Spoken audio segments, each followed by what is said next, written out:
Então vamos lá para mais um esboço aqui, né, da tentativa de fazer essa fusão entre o contexto da política conservadora, da ideia do conservadorismo, né, com o seu escopo ambiental, de negócios, né? A proposta nossa é trazer, né, esses elementos. Ora eu vou ficar olhando para cá, ora eu vou olhar para cá, tá bem? De fusão, né, entre o mundo corporativo, o mundo das finanças, o mundo do capitalismo monstrão, tá? E a questão da preservação ambiental, da ideia, né, do contexto ambiental e tudo mais. Então, ah, tive alguns feedbacks, né, da anterior e do nossa introdução aqui. Antes de mais nada, né, é bom deixar claro que estamos falando de novo, né, para quem está assistindo esse vídeo pela primeira vez, de filosofia ambiental e filosofia nos negócios, tá? Então, no âmbito de contrapor o manifesto comunista, a gente está criando aqui a ideia do manifesto conservadorista, tá? Aquilo que até nunca vi, nunca ouvi, mas eu até pedi pro GPT me dar uma força aqui para a gente poder criar um termo, né, que pudesse ser conservadorista. Ele me trouxe aqui do latim conservare, né, que é manter, preservar, guardar, e vista, que é um sufixo muito utilizado aí no ambiente da antropologia linguística, né? Então, obviamente, sem grandes pretensões, a contraposição precisa ser feita. Então, uma voz precisa ser levantada. Essa é a primeira coisa. Segunda coisa é que, pelos feedbacks, ah, me recomendaram um livro que já é meu manual desde 2016. Então, ética ambiental, como eu tenho dito, tem aos montes, mas filosofia ambiental, a gente só tem esse traduzido no Brasil, que é a Filosofia Verde do Roger Scruton, que é, claro, né, desde que ele lançou em 2016, eu tenho ele dado como pano de fundo nas minhas aulas, né? É um que a gente já se debruça há muito tempo, tá? Então não é novidade, fique tranquilo que não é novidade. Eu já tenho alguns bons anos debruçado sobre esse livro, obviamente, dentro do contexto contemporâneo do conservadorismo de Michael Oakeshott, né? João Pereira Coutinho e tantos outros que o professor Kirk, né? Que tem despontado aí como nomes contemporâneos muito fortes do conservadorismo, tá? Mas hoje a gente tem a ideia aqui de trabalhar o princípio geral lá do início. Então a gente tem que começar de algum lugar. Nenhum lugar melhor do que Platão e Aristóteles, né? Haja vista Whitehead, que dizia que, com seus exageros, é claro, muitos já conhecem essa frase, né? De que basicamente tudo que existe é uma nota de rodapé, na filosofia pelo menos, uma nota de rodapé daquilo que Platão escreveu em algum momento. Alguns, inclusive, incorporam nessa frase de Whitehead, Platão e Aristóteles, tá? Então, ah, pensando em prudência, pensando em froneses, né, a gente não poderia considerar outro caminho mais inicial, né, do que o próprio Aristóteles, né, do que a própria nascedouro clássico de toda a filosofia, que se tem, claro, né, todo o debate, se começou no Egito, se começou de fato na Grécia Antiga, se foi pai de todas as filosofias Sócrates. Não é o debate que é a proposta aqui, mas que fique claro que é ali que a coisa eclode, né? Eclode, perdão. Explode, né? Então, nesse sentido, a gente vai ter a noção da prudência, a noção da ideia do contexto inicial em Aristóteles, lá na Ética Nicômaco, né? Então, Ética Nicômaco, né? Escrito ao seu pai aí, não ao, né? Mas nesse sentido, dos gregos, eles tinham muito isso como uma homenagem ao outrem, né? Como a mãe de todos os diálogos voltados para prudência. Então, o que é bom lembrar, né? Antes da gente começar com algumas coisas um pouco mais técnicas, você tem sua empresa, né? Imagina lá, você está vivendo no mundo corporativo, você vive no mundo capitalista, você vive numa economia livre, você vive num contexto onde você não pode embargar, parar, simplesmente vou travar todo o processo, a gente já vai falar disso. Você precisa continuar, você precisa manter, você precisa ao mesmo tempo cuidar, mas jamais travar. Então, nesse sentido, a gente vai ter as 5 virtudes do Aristóteles. Claro que a gente, no contexto da arete, né, grega, a gente não vai aqui só do tecne mesmo, eu preciso de 6 horas, 10 horas aqui pra gente falar de tecne, porque ele vai permear todo o universo filosófico e você vai cansar se você for me acompanhar e se eu tiver fôlego para continuar todos esses vídeos. Em algum momento você vai me ouvir exaustivamente falar da tecne, que não é o nosso foco aqui. Ela é uma das 5 virtudes do Aristóteles. Conhecimento científico, episteme é outro, né, que é o conhecimento imutável e possível de ser demonstrável e comunicável aí, mediante todo o ensino, né?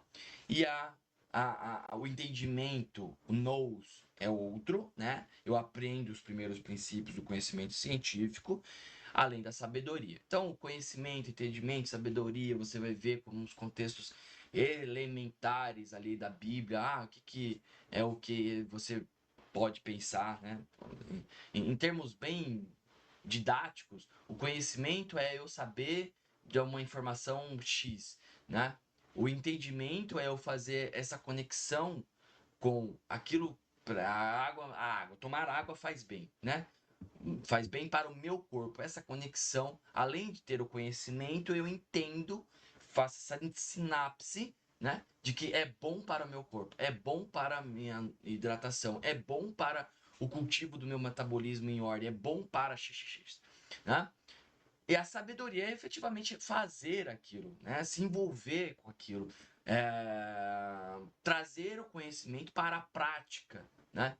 Por meio do entendimento. Então, isso daí a gente trabalha como um contexto triádico do método, né, de desenvolvimento intelectivo.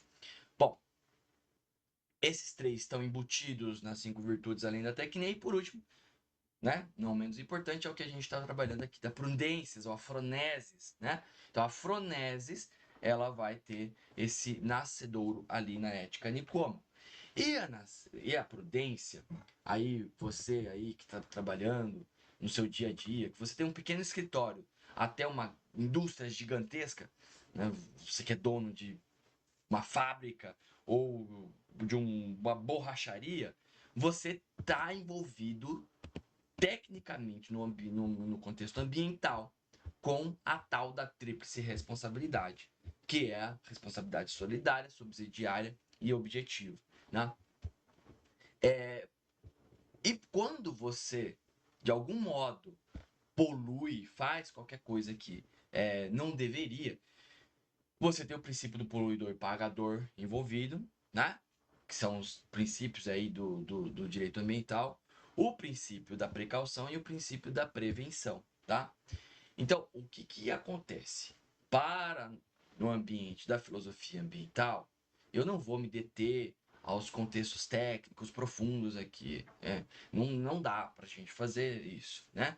Mas eu vou fazer essas pontes, né, com o que nos interessa aqui. Bom, o que está ligado ao princípio do poluidor pagador? Então, é aquele que degrada, paga, né? Mas suponhamos que tenha lá o Aterro Mantovani, né?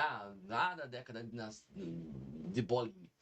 a Petrobras estava envolvida, ela teve sim uma responsabilidade, só que subsidiária. Por quê? Porque ela é mais estatal e quem paga, paga o povo. Se o povo paga, não faz sentido ela ser a primeira, aquela solidária, né, a desembolsar todo o valor do passivo ambiental ali causado. Ou seja, no sentido de se tem vários poluidores, se tem várias entes envolvidos, é claro que vai pagar primeiro quem tem mais dinheiro e segundo aquele que não tem ligação com a questão estatal. Porém, o que acontece nesse sentido? Dentro do contexto, a responsabilidade com aquilo que é causado deveria ter sido em algum momento prevenido. Né? O que acontece quando a gente está falando de prevenção? A gente fala de um princípio de tentativa de evitar o problema, tentativa de não de mitigar ou de corrigir depois que ele aconteceu. Então, qual que é o direito hoje que está sendo tirado pelos ativistas políticos ambientais, pessoal da esquerda, pessoal, né, abraçador de árvore? Você não pode destruir, porém, para não destruir, para não contaminar, para não poluir, não faça. Olha só, não faça o quê? A sua atividade. Pois é, Marquinhos. Então a gente está nesse nível já de uma patologia utópica, antropológica, ambiental, onde o embargo, a ausência de ação está sendo cogitada, né? Então isso é algo amedrontador, tá? Eu vou colocar aqui. Então o que está acontecendo? Uma vez que eu paro, eu pauso, eu travo, eu confronto a natureza humana e vai dizer Roger Scruton que o problema maior é contra a motivação, é desconsiderar por completo a motivação humana. Bem, a motivação humana. Então, uma vez que eu travo aquilo que o homem é naturalmente inclinado a emoção é movere. A movere para o que? Agir. Para a ação. O homem é impregnado. O homem é naturalmente inclinado. E já vai mais aí. Quem, né, tem suas dúvidas, uma hora a gente vai ter que falar com toda, né, calma, quais são os princípios do conservadorismo. Mas por enquanto eu vou dando doses homeopáticas aí e, dividida ao longo do tempo, né? Diluída. O que um conservador pensa? Não vai dar para ficar pensando na utopia, no que poderia, do que não sei o quê. Qual que é a realidade? A realidade é que o homem criou, por exemplo, selos verdes para promover um manejo florestal sustentável, o tal do FSC. O homem se preocupa com a pesca sustentável e não está falando da redução, da rejeição, da não pesca, de todo mundo morrer de fome, viver de água, viver de folha, viver de mato, viver de galho. Não é isso. Você tem que vai lá e pesca. E por isso que tem o tal do Marine Stewardship Council, a tal do MSC. Eu tenho que garantir a produção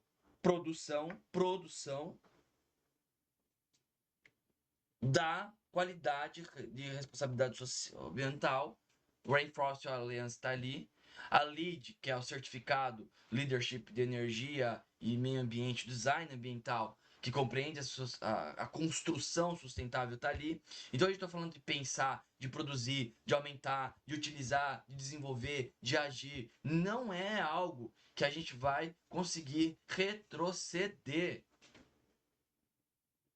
Então não tem como você falar para o homem do nada agora pausar tudo o que ele faz e de agora em diante nada mais funciona na economia, tá bem? Então vamos lá todo mundo viver com as suas respectivas chácaras, sítios, plantar os seus próprios legumes. Da onde que esses caras tiram isso? O capitalismo malvadão, monstrão, demoniozão, não sei o que faz malzão, ele tá ali para. Travou aqui, ó, vai ficar bonito, né? Para ajudar em algo. O que de pior a gente, o que de melhor a gente tem? A gente tem um sistema econômico melhor que o capitalismo? Não, é o que é na realidade. A realidade é como ela é. Então, nesse sentido, eu não tenho como retroceder, tá bem? Então, o princípio da prudência é, em resumo, depois de alguns minutos aqui, 16 minutos, é simplesmente. Ah, eu já sei porque travou, porque ao invés de estar no 5G, eu não consegui conectar no 5G, ele foi no normal. O princípio da prudência está ligado ao agir, tá bem? Com sabedoria. Então, vai dizer Roger Scruton que, bom, se a gente estiver imbuído no princípio da precaução, então, lembrando, né? Estamos falando de princípio da prevenção, da precaução do poluidor pagador.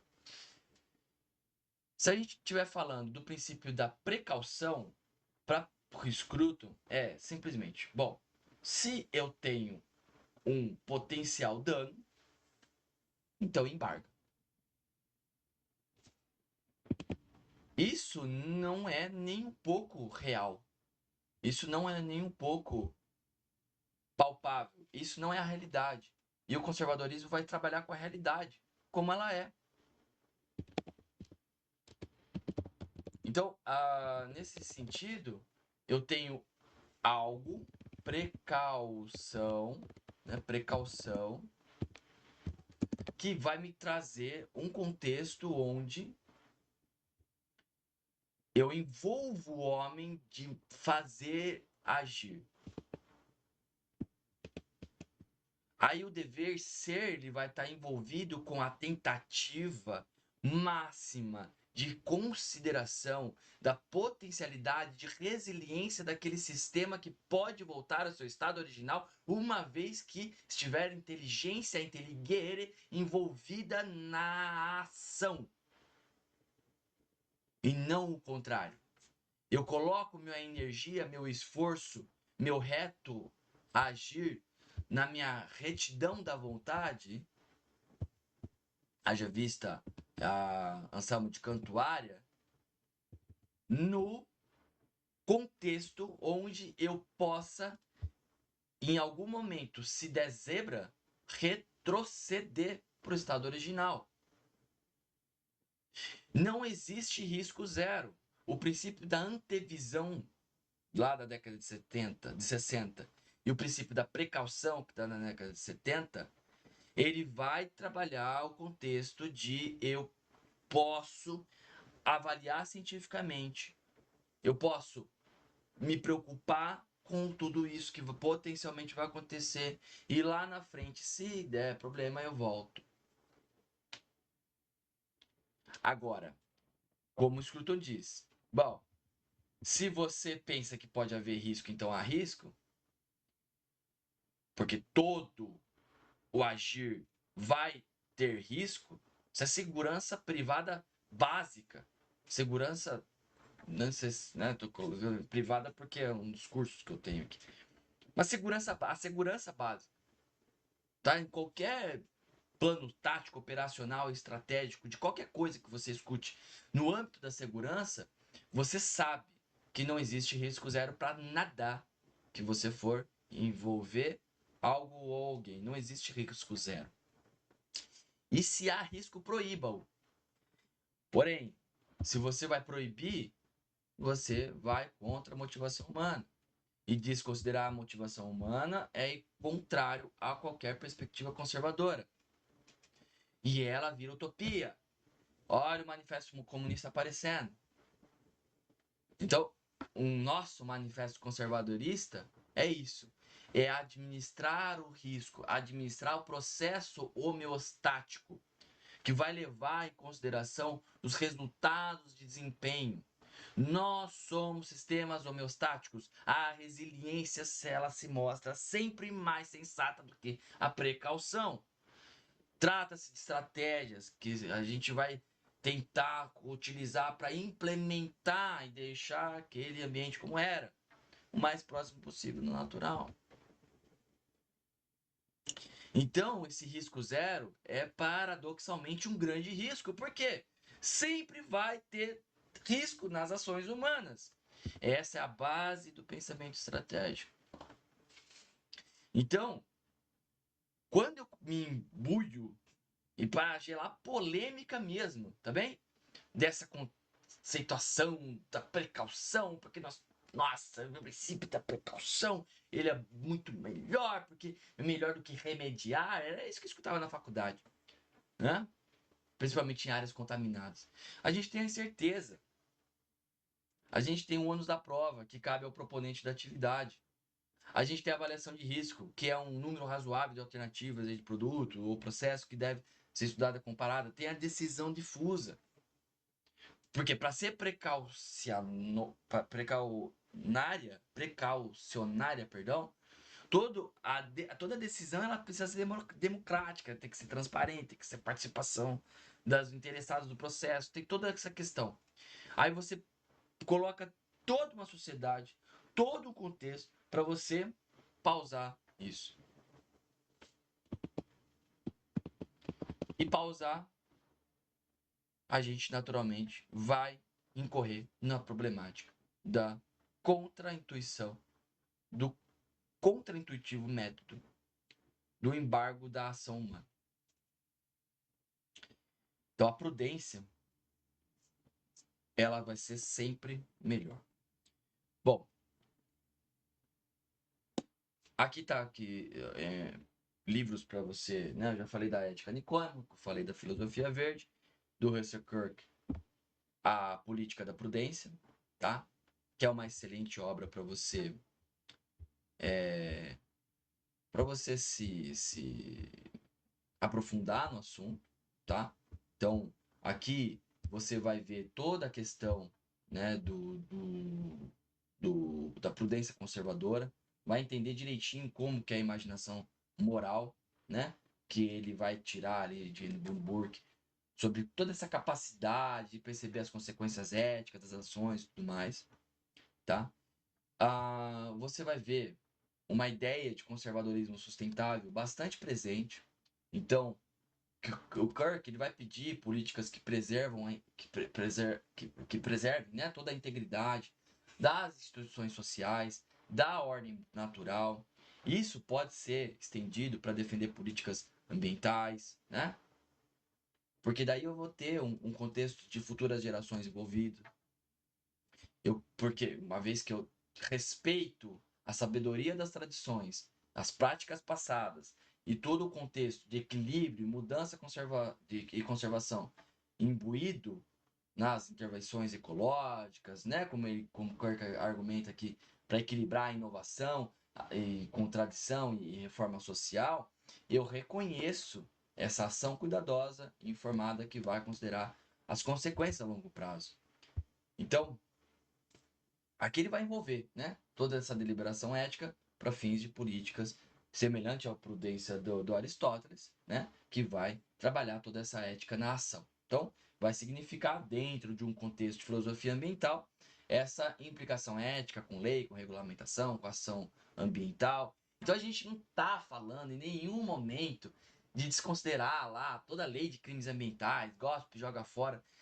Tudo bem que é uma porcaria, tudo que é praticamente feito de cima para baixo, né, contrário ao direito consuetudinário inglês, que é é o conservadorismo do Scruton. Mas a gente tem leis e vai fazer o quê? Como que você vai fazer? Eu vou contrariar tudo que está aí, vou peitar e vou ser um criminoso? Não, mas simplesmente utilizar do princípio da prudência para que eu consiga conviver, né, com seres de outra espécie, por exemplo. que são o pessoal da esquerda, tá bom? Né?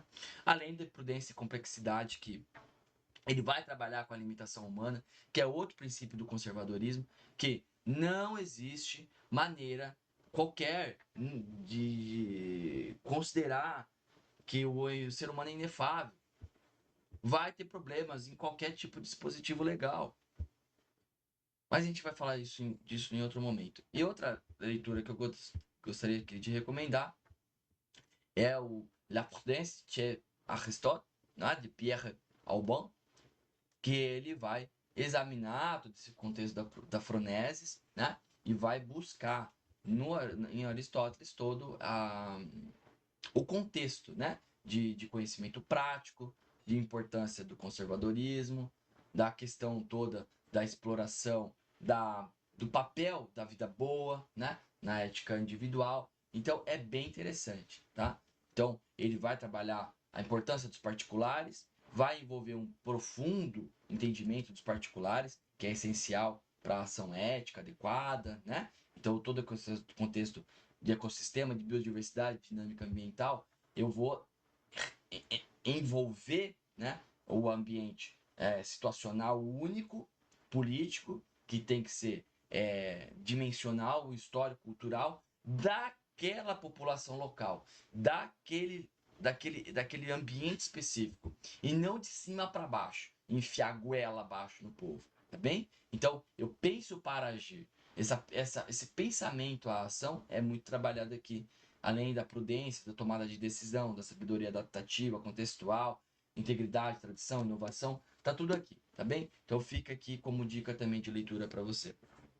Bom, eu gostaria de encerrar dizendo que a gente tem um caminho muito árduo, muito largo, muito difícil pela frente, né?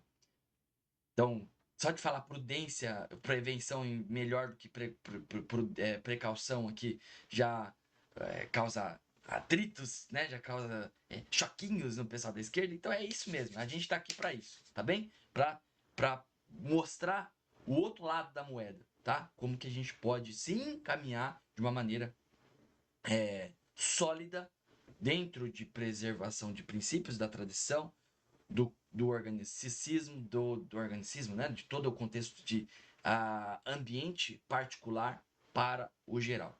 Ainda é possível e a gente consegue fazer isso. Claro que a gente precisa aplicar também conservadorismo à luz da realidade brasileira. Lembre-se sempre que a gente vai trabalhar e se pautar na realidade e não na utopia do país das Cinderelas, né? De Nárnia, lá, do manifesto comunista, mas sim no nosso manifesto conservadorista. Tá bem? Um grande abraço e até a próxima oportunidade.